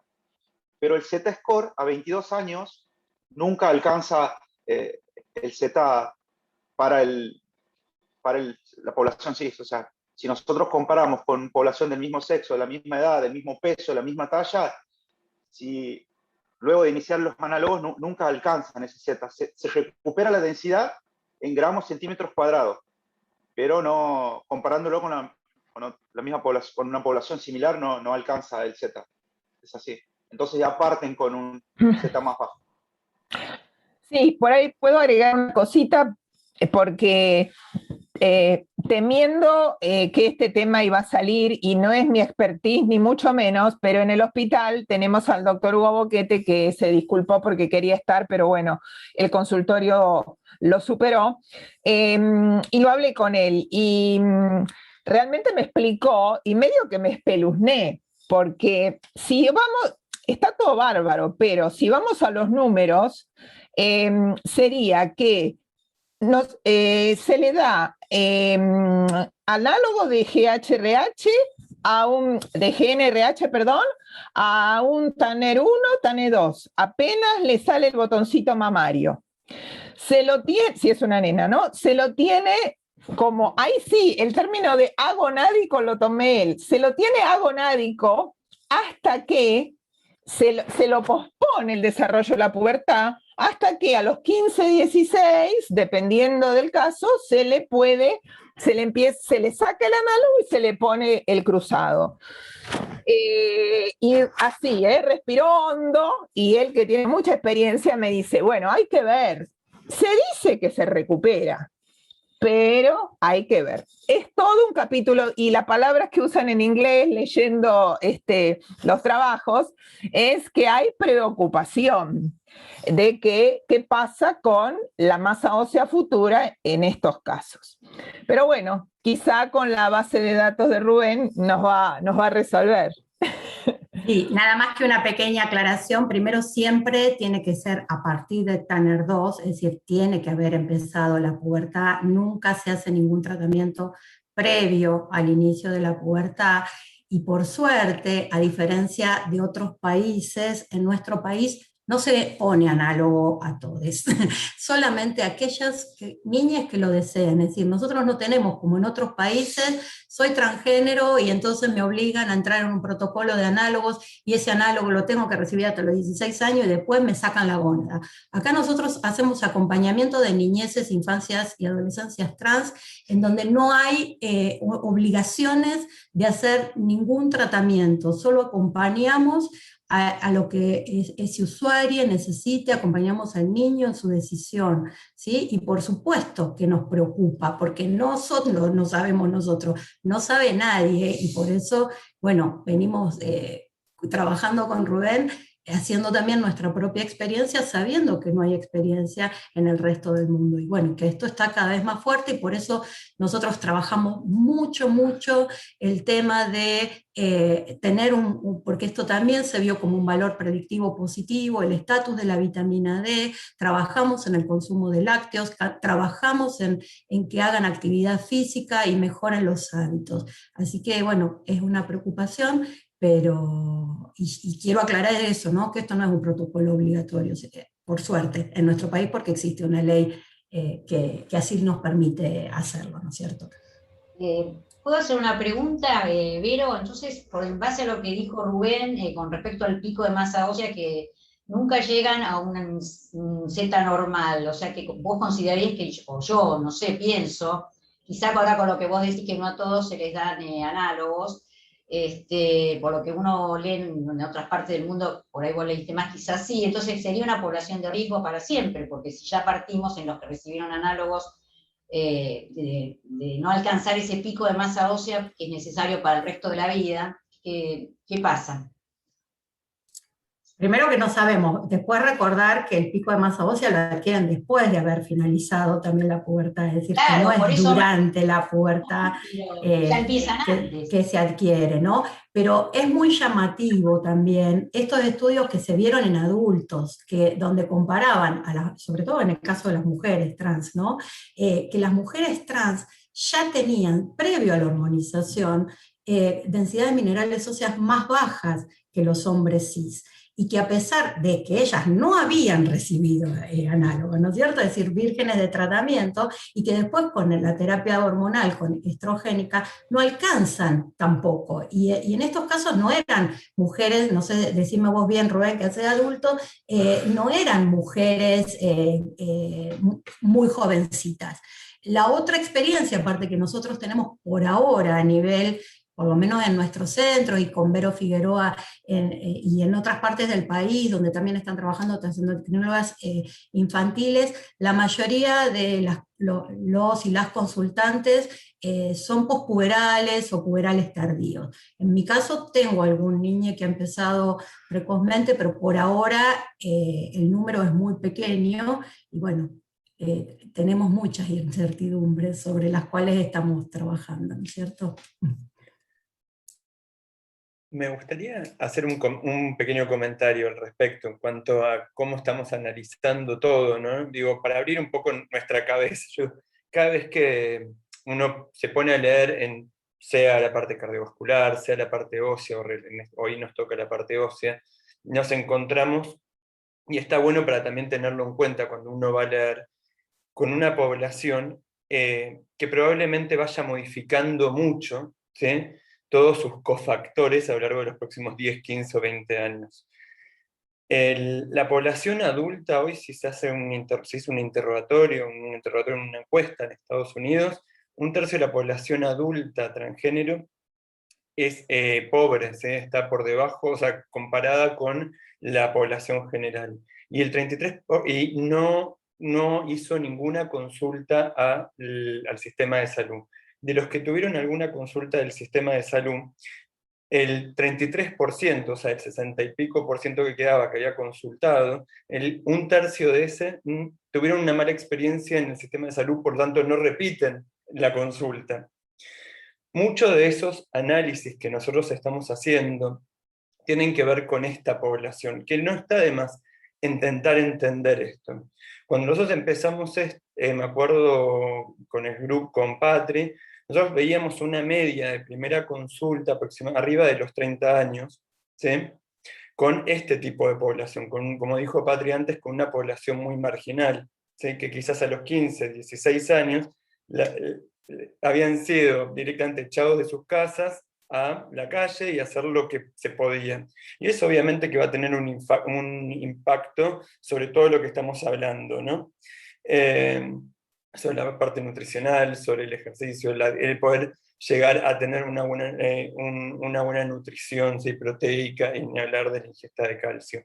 Y seguramente me imagino que en los próximos años, cuando empecemos a ver trabajos con grupos poblacionales con mejor acceso al sistema de salud, con sistemas de salud más preparados para los tratamientos, con equipos interdisciplinarios más tolerantes, ¿sí?, y como digo, sistemas de salud más inclusivos, seguramente muchas de estas cosas van a ir cambiando, me imagino, más allá de lo que estamos viendo fisiopatológicamente por haber recibido hormonas. No sé, es ahí algo que a mí siempre me queda en la cabeza.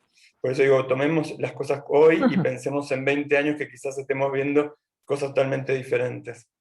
Creo que en eso es lo que cambia la mirada pediátrica. De paso, cuento que ayer se presentó en el Ministerio de Salud de Nación las recomendaciones para la atención integral de salud de niñeces, adolescencias trans, travestis y no binarias. Y la verdad que yo creo que la mayoría acá son de adultos, pero yo con nuestra mirada pediátrica, nosotros justamente lo que queremos prevenir es esto de que las niñas, las chiques tengan un acceso a la salud, que no se automediquen, que los servicios y los equipos estén preparados para dar una buena. Yo he visto, la verdad que montones de presentaciones del doctor Nagelberg de claras consecuencias y efectos adversos de tratamientos autoadministrados, y cuando ellos consultaban, la mayoría de las personas habían iniciado sus tratamientos por sus cuentas. La verdad que sobre esto, que nosotros que somos pediatras, trabajamos en la prevención, así como trabajamos en vacunas y en crecimiento, también queremos que llegue a las niñeces trans, y pensamos en el paradigma de que, bueno, de que esto pueda ser de manera saludable, no solo desde los tratamientos, sino para que la gente no haya un 40% de suicidio porque no fueron aceptados, ni que la expectativa de vida sea de 35 años, ¿no es cierto? Tal cual. Quería, no sé si alguien quiere decir algo, pero yo quería no dejar en blanco el final de la pregunta que había hecho Roxana, que bueno, Roxana después comenta que sí, que obviamente como vos comentaste, Lucas, la suspensión de la hormonoterapia era obvio si deseaba fertilidad, pero ella plantea qué haríamos con su osteoporosis. Primero, hay que definir que es una paciente joven y si desea fertilidad y tiene una osteoporosis, es una mala yunta, digamos, ¿no? Tenemos muy pocas cosas para hacer, o sea, se nos tendría que estar fracturando para decidir que le damos algo. Y ese algo quizá va a terminar siendo teriparatide, porque no tenemos otra herramienta. Pero bueno, me parece que el caso que pusiste, Roxana, es un caso extremo, que bueno, la resolución, si se está fracturando, y sí, le tendríamos que dar teriparatide, sería la única terapéutica antiosteoporótica que se podría dar en una mujer premenopáusica que busca embarazo.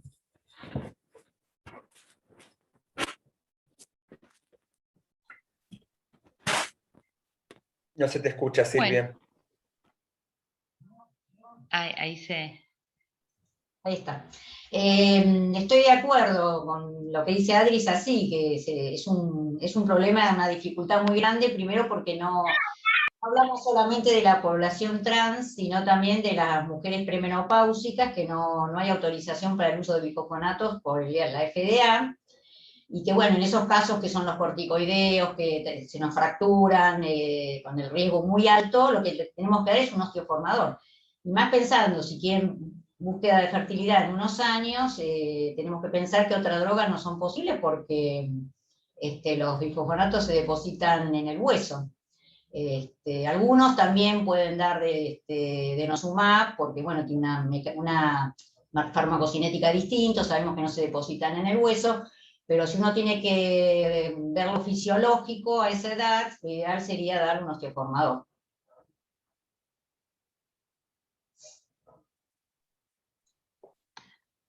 Bueno, a ver, nos quedaba una pregunta, no sé si la respondía el doctor Abdalas. Dice, ¿algún impacto sobre la geometría ósea en relación al momento puberal en el que se inician los análogos? No sé, o algunas chicas de ustedes sobre la... Rubén. Rubén, ¿vos querés contestar? Rubén. De Santiago. Rubén. Con respecto al estudio de la geometría, no hay pocos. Los estudios que hay son con métodos indirectos que se llaman densidad mineral ósea aparente, que es un método indirecto para calcular el volumen. Sí informan que durante los análogos de GNRH esa densidad mineral ósea aparente tiende a disminuir y que luego incrementan con el tratamiento hormonal cruzado. pero métodos directos para estudiar la geometría no hay en adolescentes. No hay, en adolescentes por lo menos no he leído estudios de PQCT o de estudios de alta resolución. Bueno, gracias Rubén. No sé si, bueno, hay una pregunta más y ya vamos cerrando porque ya nos excedimos bastante del espacio. Desde ya, la verdad que les agradezco a todos, como dije al principio, sobre todo a Saem que nos da este espacio y a todos ustedes por el interés.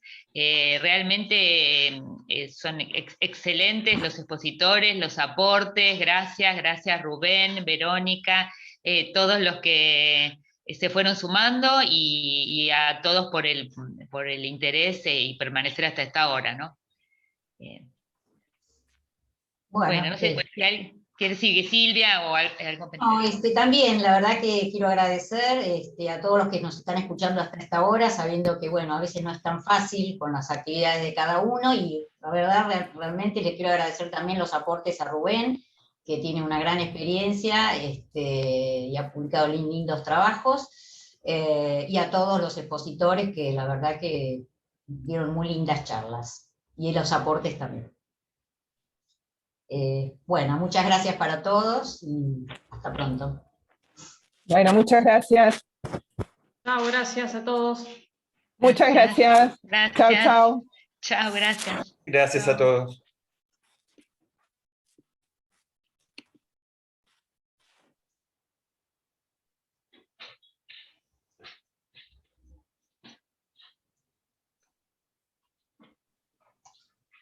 Bueno, excelente todos, chicas, la verdad, re bien.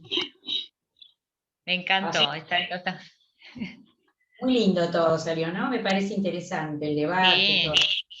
Vale, poné stop recording. Ah, sí. Y cuando justo te iba a decir, guardá en la nube.